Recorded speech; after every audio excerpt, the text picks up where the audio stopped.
Franck Ferrand raconte sur Radio Classique.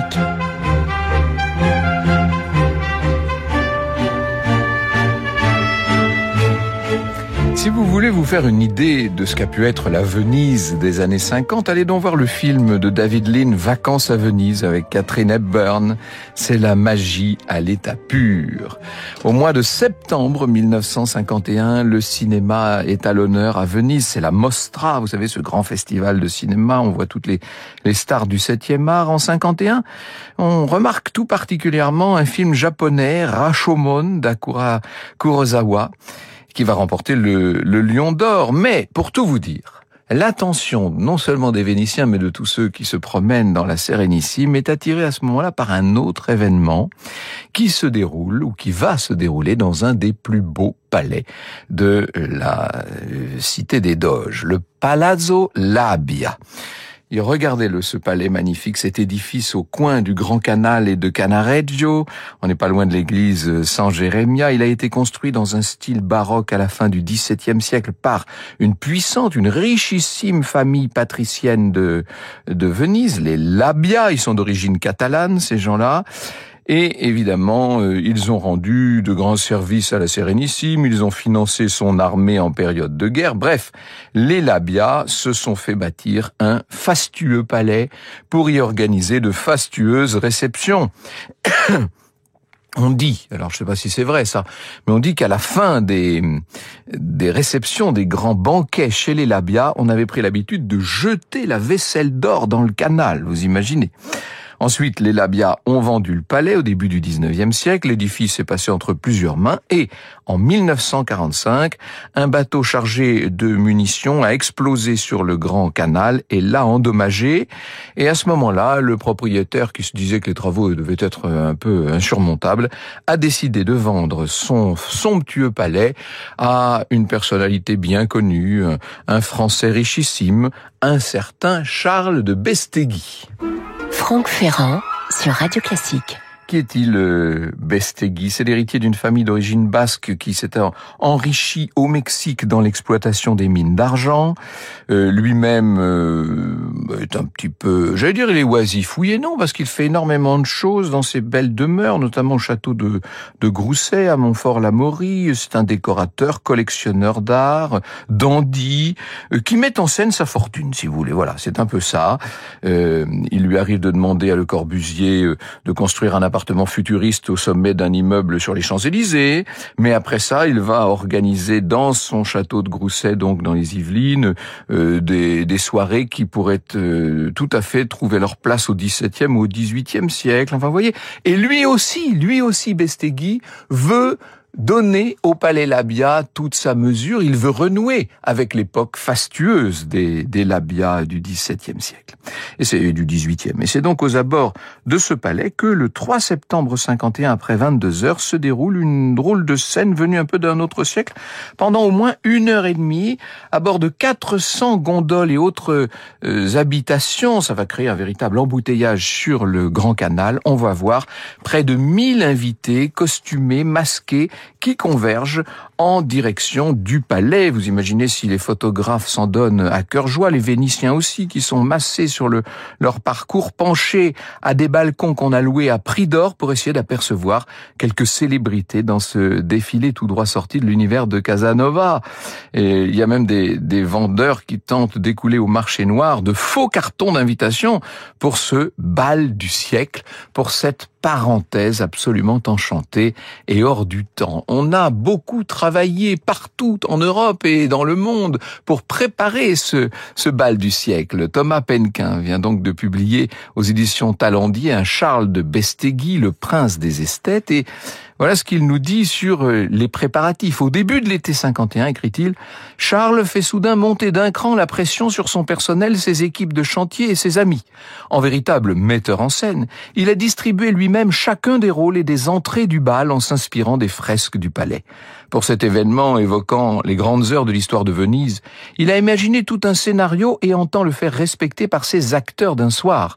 Dans cette petite société d'esthètes, jouant les artistes et rêvant de destins créatifs, créatif, ni le perfectionnisme, ni le despotisme de Charles ne sont un problème.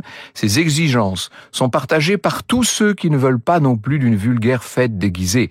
Les invités ont fait confectionner leurs costumes chez les plus grands couturiers parisiens de l'époque, et le rôle que chacun s'est vu attribuer d'autorité ou s'est résolu à accepter n'a comme souvent pas manqué de faire naître des tensions et des disputes. En ce début d'été, ajoute Thomas Penquin, les costumes sont suffisamment avancés pour permettre les premières répétitions. Les hôtels particuliers parisiens, les villas romaines, les palais madrilènes, les penthouses new-yorkais se mettent à accueillir certains soirs musiciens et couturiers priés d'arranger une chorégraphie ou d'ajuster un corsage. L'hôtel d'Arturo et Patricia Lopez-Wilshaw à Neuilly, l'appartement d'Alexis Drédé sur l'île Saint-Louis sont les plus actifs, accueillant de nombreux amis pour des répétitions en costume et en musique. Autant dire qu'il y a eu en quelque sorte des bals d'avant le bal lui-même. Bestegui a terminé les travaux de son somptueux palais Labia. Il a fait faire tous les décors du bal par le peintre et sculpteur grec Constantin Papachristopoulos. Mobilier, objets d'art, miroirs, brocart, tentures de velours, chandeliers, de Murano, objets rapportés de toutes sortes des demeures que possède Bestegui, dont celle de son père à Madrid. Bref, tout ça est absolument magnifique. Bestegui, qui aime dire que l'homme qui pense moderne et démodé, ne peut être que satisfait, parce que vraiment le palais qu'il a réussi à constituer là, un mélange de baroque et de néoclassique, sans aucun pastiche, c'est vraiment du style Bestegui en quelque sorte. Ce qu'il a réussi à créer là, c'est l'écrin le plus fastueux pour cette pendaison de crémaillère, parce que c'est ça finalement, ce bal, ce très beau bal vénitien, ce bal du siècle. Vous écoutez Radio Classique. Les gens ont reçu une magnifique invitation sur papier bouffant blanc ivoire, avec couverture arlequinée, qui convie donc les invités à un bal costumé époque 18e, masques et dominos. Ah, ça c'est vraiment, comme on disait à Venise à la grande et belle époque. Et 22h30, voilà le 10h30 du soir, n'est-ce pas? Bestegui ne peut que songer à ce moment-là à d'autres grandes fêtes qui ont eu lieu à Venise. On pense évidemment à celle organisée pour le passage du roi de Pologne en train de devenir le roi de France Henri III. C'était en 1574. On pense aussi à toutes les grandes fêtes données par les ambassadeurs d'Angleterre ou bien sûr de la cour de France.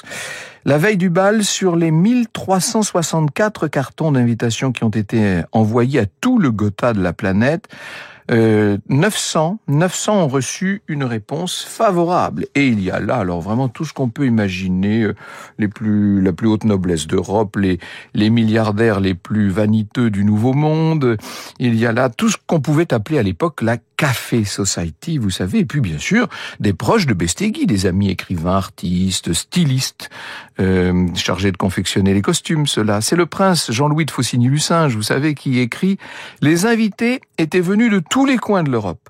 Carlos de Bestegui tenait aux références nom, talent, beauté, notoriété et j'ajoute amitié, car c'était un ami très fiable. » J'aime bien cette liste des titres qui permettent de prétendre à l'entrée du palais Labia, nom, talent, beauté, notoriété et amitié. Finalement, la mondanité n'a pas changé, elle a toujours été la même.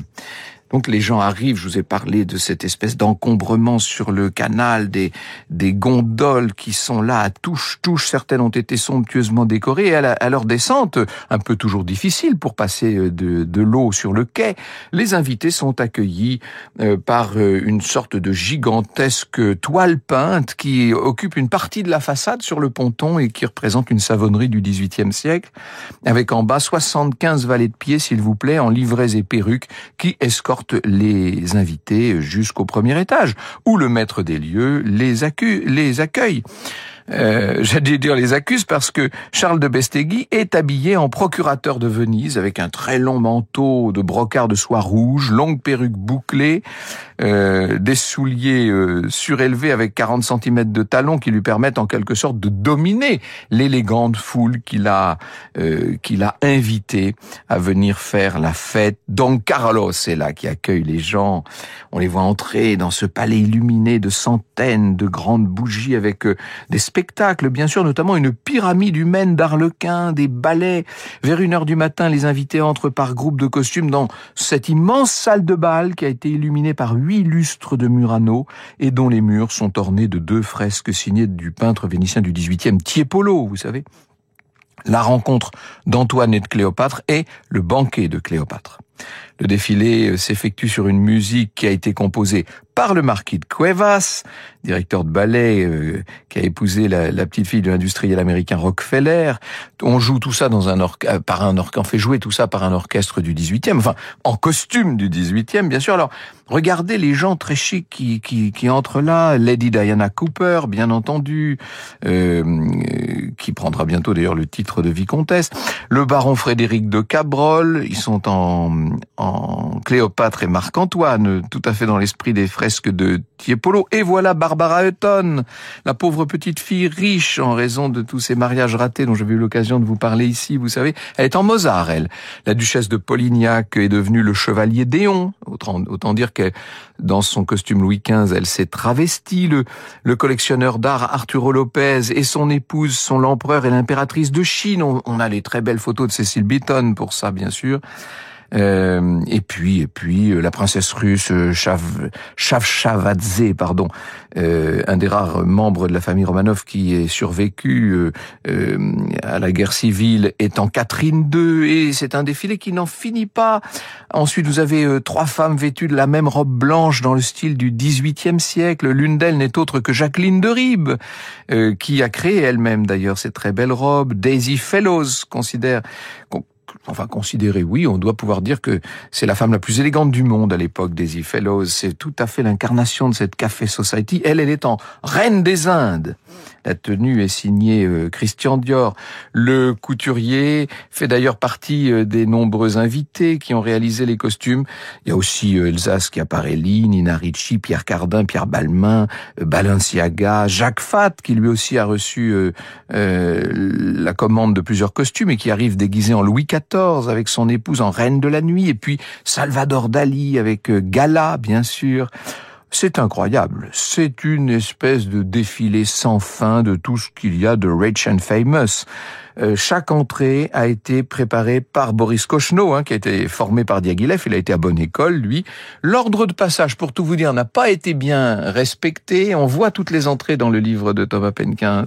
Ça n'en finit plus. C'est une nuit entière d'entrées extravagantes. Mais comme les gens n'ont pas respecté l'ordre qui avait été prescrit, Bestegui est en colère. Mais ça lui arrive assez souvent d'être en colère, pour tout vous dire. Franck Ferrand sur Radio Classique. J'ai un peu envie, c'est pas très fréquent à ce micro, mais c'est amusant, tellement il y a de célébrités dans ce bal, de faire un peu de name dropping, comme on dit dans la Café Society, c'est-à-dire de balancer comme ça des noms qui font bien. Et évidemment que Jean Cocteau est là, et Paul Morand, et François Mauriac, et André Mauroy, mais aussi des réalisateurs aussi importants que Luchino Visconti ou Orson Welles, l'actrice Jean Turney est là dans une robe absolument extravagante, et puis Lagacan, bien sûr, et Peggy Guggenheim, qui va bientôt présenter son invraisemblable collection d'art moderne sur le Grand Canal de Venise. Et puis Marie-Laure de Noailles, qui est là en train de discuter avec le marquis Élie d'Alran-Périgord, vous imaginez, enfin tout le beau monde, je vous dis, tout ça évidemment dans une débauche de buffets d'écrevisses, de jambon, de saumons engelés, le champagne coule à flot. N'en jetez plus. C'est une soirée complètement extravagante. Alors, il y a quand même des absents dans tout ça. Par exemple, le Premier ministre Churchill a décliné l'invitation. Il a d'autres chats à fouetter à ce moment-là. Coco Chanel n'est pas là. Sacha Guitry non plus. Ça a beaucoup contrarié Carlos de Bestegui. Et puis, l'industriel Agnelli se montre absent. Et Laurence Olivier aussi. Que voulez-vous? On peut pas non plus avoir tout le monde. Franck Ferrand sur Radio Classique. Le bal ne va pas moins en rester mémorable. Aux premières lueurs du jour, raconte Thomas Penquin, donc dans sa biographie de Charles de Bestegui, le prince des esthètes. Aux premières lueurs du jour, nul ne veut aller se coucher après une nuit si extraordinaire. La plupart des convives quittent à pied le palais Labia en direction de la place Saint-Marc, où les cafés sont en train d'installer leurs terrasses. Certains prennent encore quelques derniers verres avant de s'écrouler ivre de fatigue. Charles disparaît quant à lui dans sa chambre au matin, épuisé. Et le lendemain, la presse internationale n'est pas toujours tendre avec le bal de monsieur de Bestegui, nous dit Thomas Penquin. Charles a interdit l'entrée de son palais aux journalistes. Quelques-uns d'entre eux ont donc apaisé leur frustration dans des articles critiques. Certains prétendent que la mairie de Venise ayant été contrainte d'interdire la soirée, les invités perdus sont restés plusieurs heures à errer entre la Fenice et la place San Marco avant de rentrer à leur hôtel. D'autres affirment que la pluie est venue dès le départ gâcher la fête et que de nombreux convives ont finalement décidé de ne pas s'y rendre. Dans ce tollé de commentaires malveillants, la voix du Vatican, vexée de n'avoir pu y être représentée par quelques cardinaux, se fait également entendre par le biais de l'Osservatore Romano, où va se nicher parfois la vanité, n'est-ce pas?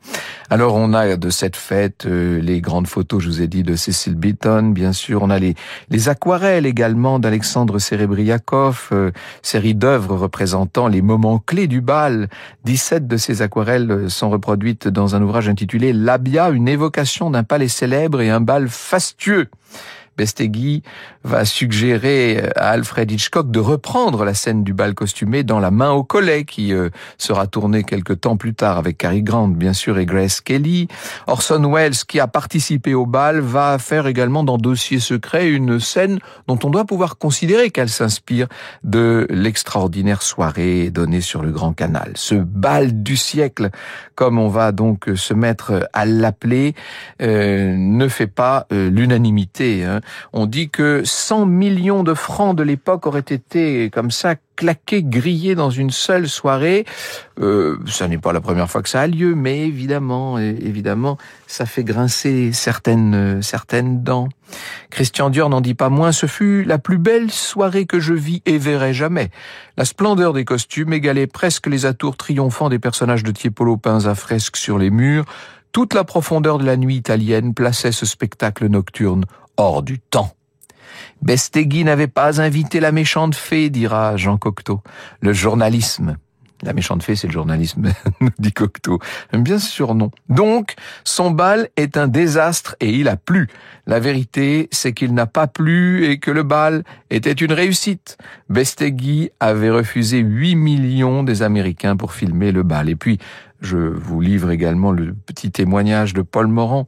Notre fastueux ami Bestegui avait décidé de tenir tête au temps. Reconstituer son palais, c'est dire non au gouffre. C'est comme décrire le temps perdu. Son œuvre terminée, Bestegui s'en désintéressait. Et c'est effectivement ce qui va se produire.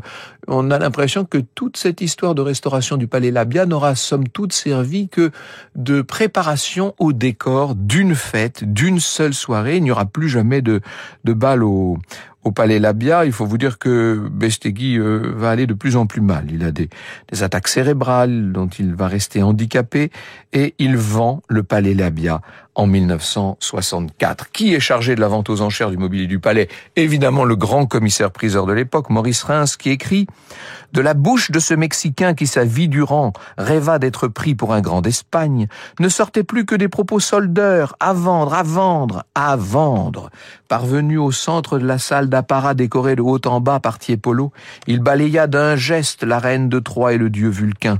Que cela aussi disparaisse, dit-il.